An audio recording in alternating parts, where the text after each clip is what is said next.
Hi guys!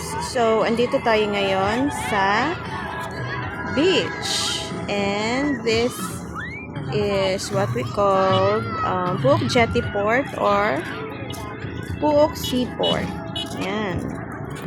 So, ready naman anytime yung mga rescuers natin, especially yung Special Operations Unit.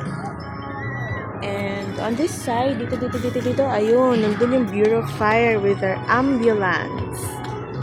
Yan. So, later, mag-video pa ako. So, mag-enjoy lang muna tayo ng view. Walking here.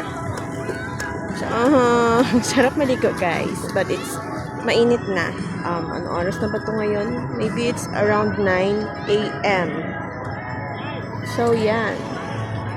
Happy Feast of San Juan. Enjoy tayo sa vibes ni Kuya just beside here with the sounds. So, that's all muna for today, guys. Join me again on my next video. Enjoy the rest of the day and love. Ching!